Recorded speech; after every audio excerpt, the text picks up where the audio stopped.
Belling time. Bellingham. Ballon d'or, les amis.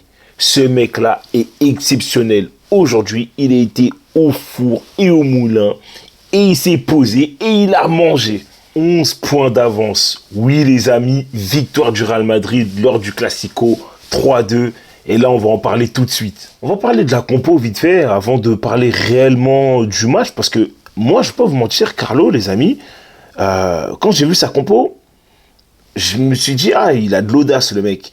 Parce que quand tu regardes la compo, je vais vous l'afficher juste ici, tu vois Vasquez, tu vois Tchouaméni dans l'axe de la défense, bon, c'est pas très étonnant. Tu vois Camavinga arrière-gauche, ça faisait un petit moment qu'il n'avait pas joué à ce poste-là. Tu vois Toni Kroos en 6, on sait que il est pas mauvais, hein, Toni Kroos en 6, mais bon, je trouve ça un peu étonnant, parce que je me suis dit, ouais, peut-être qu'il va mettre Tchouaméni, ou sinon il va mettre Camavinga, mais non, finalement, c'est Toni Kroos, et qui est à ses côtés, excusez-moi, Luka Modric. Et là, je me dis, ah ouais, quand même. Bon, après, le reste, on connaît déjà. Hein, Valverde, Bellingham, Rodrigo, Vinicius. Et en vrai, les amis, quand moi, je vois cette compo-là, je me dis, ah ouais, quand même. Ah, Carlo, t'es chaud. Et en soi, quand tu regardes le début du match, bah, tu vois, tu domines le match pendant les 5 premières minutes. Honnêtement, tu domines, t'as le pied sur le ballon, tout ça et tout. T'essayes de proposer du jeu, tu joues, tu fais circuler le ballon de gauche à droite, des ballons dans l'intervalle, on voit que ça propose, tout ça et tout. Et là, quand le Barça, eux, ils ont eu une ou deux fois le ballon, ils gagnent un corner, boum, tu prends un but de Christensen. Et là, j'avais le seum, parce que Lunin, pour moi, il fait une très grosse erreur avec Toni Kroos. Lunin, il sort très mal. Il sort extrêmement mal. J'ai vraiment pas apprécié sa sortie.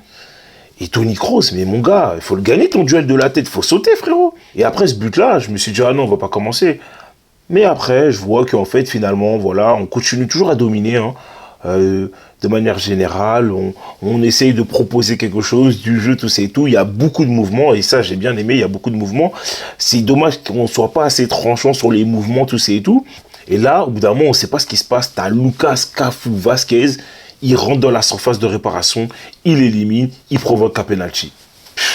Et là, vraiment, je me suis dit, bon, là, les gars, il y a moyen, il faut revenir.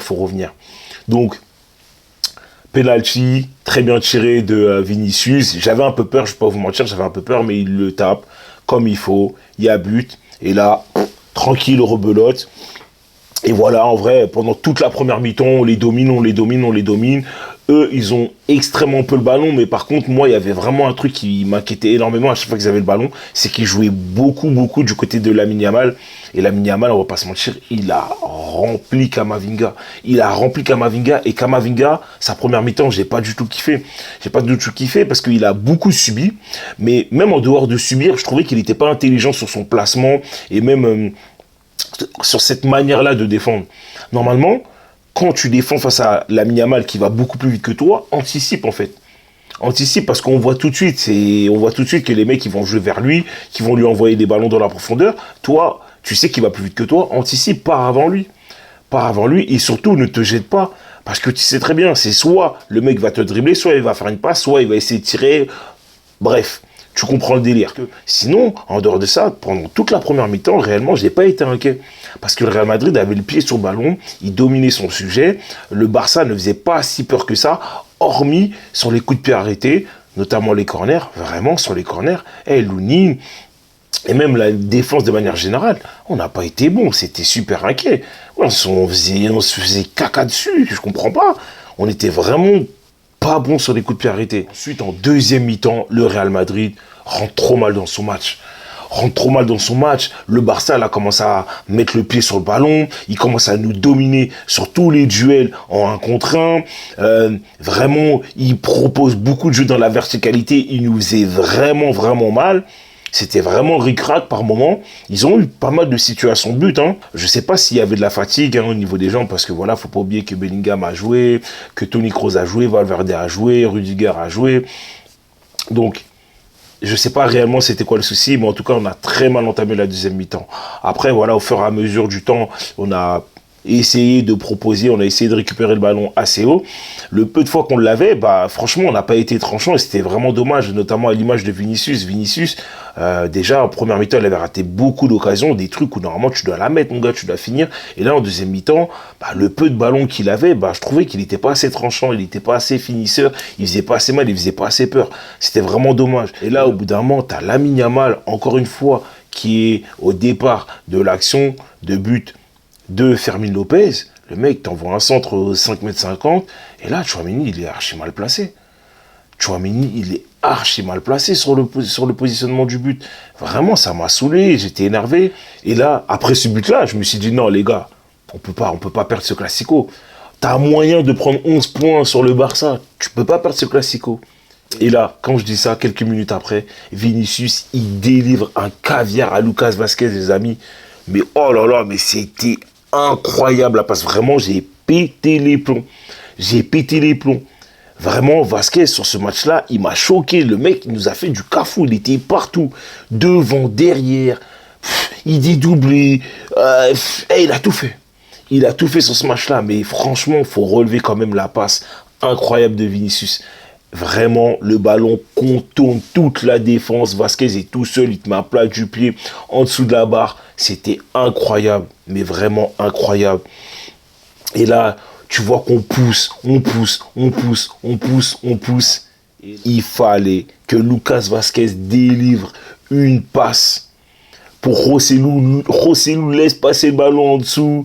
Je sais pas, j'ai l'impression qu'il tente une petite magière bizarre en passe, tout ça. Et là, Bellingham,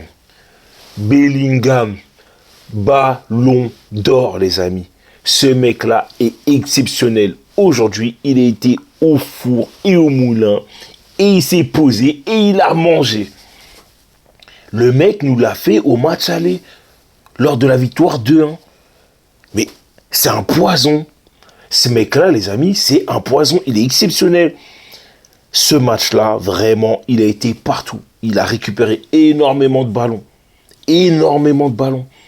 Je ne sais pas combien de kilomètres il a couru encore aujourd'hui, mais vraiment, il a été super impressionnant dans la conservation de balles. Excusez-moi, il a été vraiment ouf. Et ce mec-là, franchement, il est incroyable.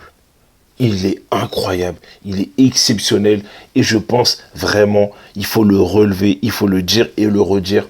Ce gars-là, il va se rapprocher du Ballon d'Or, si ce n'est peut-être s'il gagne la Ligue des Champions et qu'il finit au moins en demi-finale avec l'équipe de l'Angleterre. Franchement, il y a de fortes chances qu'il prenne son Ballon d'Or. Vraiment, ce mec-là, il a 20 ans, il est à 21 buts, je crois, 10 passes décisives. Et je crois qu'on n'arrive pas à se rendre compte, on n'arrive pas à mesurer réellement ce gars-là. Et quand on voit ça, on se dit, mais l'année prochaine, ça va être quoi? Hendrick, Mbappé, peut-être Alphonso Davies, peut-être Lenny Hiro. Franchement, les gars, ça s'annonce exceptionnel. Mais bon, pour rester sur le match-là, vraiment, c'était un match pas facile. Le Barça, franchement, avait moyen de nous faire très mal. Ils ont eu pas mal d'actions. Franchement, ça a relevé. Mais, waouh. Waouh. Pour moi, là, il n'y a aucun moyen qu'on prenne pas ce championnat-là. Il n'y a rien à dire par rapport à ça. Victoire contre City, victoire contre le Barça. Vraiment, les joueurs méritent pas mal de repos. N'hésitez pas à me dire en commentaire ce que vous avez pensé du match. N'hésitez pas à liker, à vous abonner surtout. Et de toute façon, on se retrouve pour reparler de ce match-là. Sur ce, ciao les fumiers.